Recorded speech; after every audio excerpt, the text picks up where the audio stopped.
ई साला भड़ुआ पत्रकार, ई साला भड़ुआ इंजीनियर, ई साला भड़ुआ इंजीनियर। अरे ये कौन सी लैंग्वेज है, कौन सी भाषा है भाई ये है? उनके अनुसार खंबे पे खड़ा, ई साला भड़ुआ इंजीनियर सड़क के बीचा बीच ये खड़ा कर दिया है ये खंबा, कोई इनसे पूछने वाला नहीं है। मनीष कश्यप तेल लगा के सरसों का, अब हिसाब होगा बरसों का, और बिल्कुल होगा हिसाब बरसों का। इन्होंने कोशिश करी महाराष्ट्र के मुख्यमंत्री उद्धव ठाकरे को बदनाम करने की, ये मुंबई तक पहुंच जाते हैं। ये व्यक्ति पत्रकारिता करते करते इतना निचले स्तर पे गिर जाता है कि ये किसी के बारे में ये भी नहीं सोचता कि ये क्या बोल रहा है और क्या नहीं बोल रहा। ये शाहरुख खान के लिए, उनके पिताजी के लिए किस प्रकार के शब्दों का इस्तेमाल करता है आपने देखा ही होगा।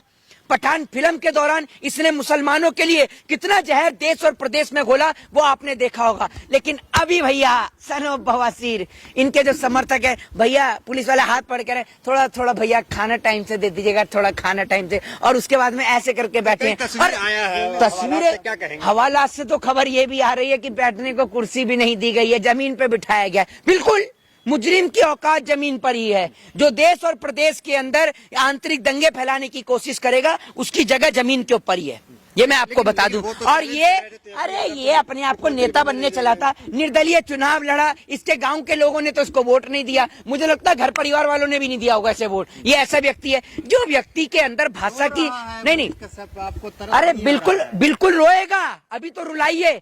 एक बात आप मुझे बताइए, इस देश के अंदर गौरी लंकेश जैसे पत्रकार की हत्या हो गई, तब नहीं दिखा आपको कि लोकतंत्र खतरे में है?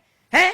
गौरी लंकेश जैसे सच्चे पत्रकार, रवीश कुमार, अजीत अंजुम, पुण्य प्रसून वाजपेयी, अभिसार शर्मा जैसे बड़े बड़े पत्रकार नेशनल टीवी में छोड़ दिए गए या निकाल दिए गए, उनके ऊपर तब आपको समझ में नहीं आया कि लोकतंत्र खतरे में था। मध्य प्रदेश में पत्रकारों को नंगा कर दिया गया, तब आपको समझ में नहीं आया। ये सना बवासीर सच्चा है तभी तो रो रहा है, सच्चा नहीं है, ये झूठा है, और तभी इसका उतार रही बिहार की पुलिस का अच्छा है, ये बिल्कुल अच्छा है।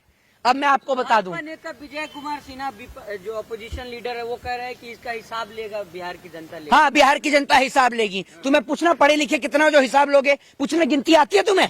हिसाब तो तब लोगे जब गिनती आती हो। क्षेत्रीय पार्टी है उसकी तरफ से बिहार बंद था और कई जगह पुतले जलाए गए तेजस्वी यादव के, बिहार बंद था, क्या कहेंगे, कौन लोग है ये? अरे तो ये वही लोग हैं ना जो मध्य प्रदेश में जब पत्रकारों को नंगा किया जाता है तो ये चुप हो जाते हैं। कहने का मतलब ये है कि या तो पत्रकार जो है बीजेपी की गुलामी करे, मोदी जी कहें, जो जैसे आते हैं ना वो चिराग आता है जो करके यूं घिसते हैं, फिर वो जिन निकलता बाहर जो बोलता है जो हुकुम मेरे आका, ऐसी सेम मोदी जी का है। पहले कलम वाले पत्रकार हुआ करते थे, अब कमल वाले पत्रकार हैं। तो ये कमल वाले पत्रकार हैं, और जब कमल वाला पत्रकार गिरफ्तार होता है तो भाजपाई समर्थकों को आग लगती है, तन बदन में खुजली उठती है। बता देंगे मनीष कश्यप जी, बता देंगे 25 में बता देंगे मनीष कश्यप। अरे भैया निर्दलीय चुनाव लड़ा, मैं आपको बताया तो ना 4 ठो वोट नहीं मिले। पहले तो बताना बात छोड़िए, एक अच्छा वकील ढूंढ के पहले खुद तो बाहर आ जाइए।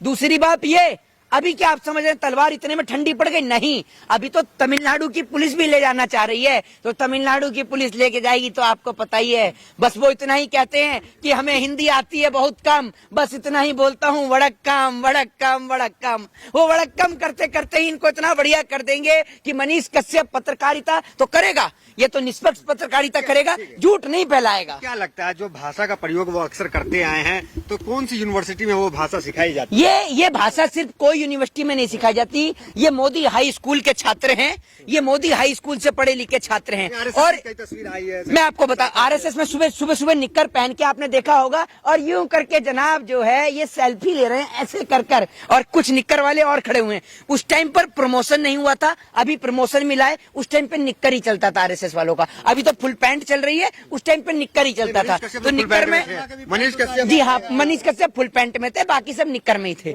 जी। वो जो मनीष कश्यप है वो हमेशा जो है रिलाई करता था, कभी तुम्हारा भी रिलाई ना हो जाए। अरे भैया अब रिलाई कर तो रही है, तमिलनाडु की पुलिस भी कह रही है एक मौका हमें भी तो दीजिए, थोड़ा सा सेवा हम भी करें। ऐसे पत्रकार की सेवा तमिलनाडु में होनी तो चाहिए जिसने खबरें दिखाई ऐसी झूठी। लिखा जा रहा है कि एक बार निकलने दो इससे, क्या जेल से, तो सबका हिसाब लेगा, तो मतलब धमकी भी आ रही है। नहीं क्या हिसाब लेगा? नहीं ये हिसाब क्या लेगा? क्या करेगा? लोगों को गोली मारेगा? ये है क्या हिसाब लेगा? क्या औकात है इसकी? नहीं क्या ले लेगा? अरे कितना पढ़ा लिखा आपको पता है? जो पत्रकार, अब आप लोग पत्रकारिता कर रहे हैं, अब आप किसी व्यक्ति का इंटरव्यू लेने के दौरान उसको बोले कि ई साला भड़ुआ पत्रकार, ई साला भड़ुआ इंजीनियर, ई साला भड़ुआ इंजीनियर। अरे ये कौन सी लैंग्वेज है, कौन सी भाषा है भाई ये? है नहीं ये आप ऐसे करते हैं, करिए जरा, करिए ना। करता उनके अनुसार खंबे पे खड़ा, ई साला भड़ुआ इंजीनियर सड़क के बीचा बीच ये खड़ा कर दिया है ये खंबा, कोई इनसे पूछने वाला नहीं है। हाँ नाला, अरे नाला तो दिखाना जरूरी है, नाले में तो घुसेड़ दो। मोदी जी गैस बना रहे नाले से, भैया उसे नाले में ही घुसेड़ दो। सरकारी कमियां दिखाते थे मनीष कश्यप। तो भैया ये नहीं पूछता कभी, ये माइक लेके ये तो पूछे कि इनको कॉन्ट्रैक्टरों को ठेका कौन देता है। अब सरकार की परमिशन के बिना, अब एक बात मुझे बताइए है, बहुत बढ़िया। हाँ नहीं बहुत अच्छे आदमी थे, बहुत अच्छे आदमी थे। आज नहीं है क्या? आज नहीं है क्या? नहीं नहीं, तो फिर ये कह रहे हैं ना बहुत अच्छे आदमी थे, तो मैं कह रहा हूँ बहुत अच्छे आदमी थे। टारगेट किया जा रहा है हिंदू वजह से। तो एक बात आप मुझे बताइए, गौरी लंकेश और जो वो 5 जो पत्रकार थे जिनको मध्य प्रदेश के अंदर टारगेट किया गया, मुसलमान पत्रकार थे। अब पत्रकारिता की भी जाति धर्म और मजहब होती है। तेजस्वी यादव मुसलमान है, ये बताइए, तेजस्वी यादव क्या मुसलमान है जो आप कह रहे हैं कि टारगेट कर रहे हैं? कट्टर हिंदू है मनीष कश्यप। कौन? मनीष कश्यप। ये सर्टिफिकेट कहाँ बंटता है? मेरा भी बनवा दो 2-4 सर्टिफिकेट, मैं कौन सा हिंदू में आता हूँ ये बताइए ना आप मुझे। ये कौन सा सर्टिफिकेट, कौन सी एजेंसी दे रही है सर्टिफिकेट कि कट्टर हिंदू है, ये नॉर्मल हिंदू है? हिंदुओं की कोई वैरायटी होती है क्या? ये बताइए आप मुझे। और दूसरी बात ये कि कोई भी अगर गलत करेगा, अपराधी होगा, तो जेल में जाएगा, चाहे वो मनीष कश्यप हो चाहे कोई भी हो। चलिए आखिरी सवाल मोहित शर्मा आपसे ये कि क्या मनीष कश्यप का जो चैप्टर है वो समाप्त हो जाएगा अब के बाद, या फिर वो आने वाले समय बीजेपी के सांसद या मुख्यमंत्री के चेहरा बनेंगे? देखिए अब ये गया है जेल और अब नहीं मिलेगी इसको बेल, और अब ये खाएगा जेल की भेल, ठीक है ना? और सरकार इसकी बनाएगी रेल, ये ध्यान रखिएगा। और ये पूरा चल रहा है बिहार में खेल, ये समझ लीजिए। चैप्टर क्लोज मान इसने बिहार के उप मुख्यमंत्री तेजस्वी यादव को बदनाम करने की कोशिश करी।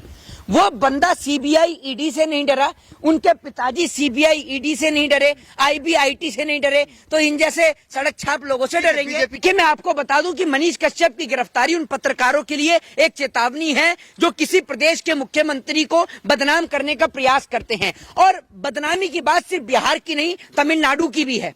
भारत देश के अंदर रहने वाले सभी भाई एक साथ मिलजुल कर रहते हैं, लेकिन इस सन ऑफ बवासीर ने एक ऐसा मेमोरेंडम क्रिएट किया, एक ऐसी छवि क्रिएट करी कि तमिलनाडु के अंदर बिहारियों के ऊपर अत्याचार हो रहा है, जबकि ऐसा कुछ भी नहीं था। इसने एक झूठी खबर, एक भ्रम फैलाने का काम किया, जिसको लेकर बिहार के उप मुख्यमंत्री तेजस्वी यादव ने तुरंत एक्शन और कार्रवाई करी। बिहार की पुलिस अलर्ट हो गई, इसके बैंक अकाउंट को सीज किया गया, इसको कई जगह ढूंढा गया। उसके बाद जब इसके घर पर कुर्की की खबर इसके पास पहुंचती है, तो ये अपने आप को सन ऑफ बिहार कहने वाला सन ऑफ बवासीर आकर खुद ही सरेंडर कर देता है, क्योंकि जब इसको पता चलता है कुर्की होती है तो ये खुद ही आकर सरेंडर कर देता है। जो समर्थक है वो ये कह रहे हैं कि चौथे स्तंभ पे हमला है, पत्रकारिता पे हमला। तो एक बात आप मुझे नहीं बिल्कुल बिल्कुल मैं आपको बताता हूँ। उन लोगों से पूछिए कि उस टाइम पे आपका चौथा स्तंभ कहाँ चला गया था जब मध्य प्रदेश के अंदर पत्रकारों को नंगा किया गया था?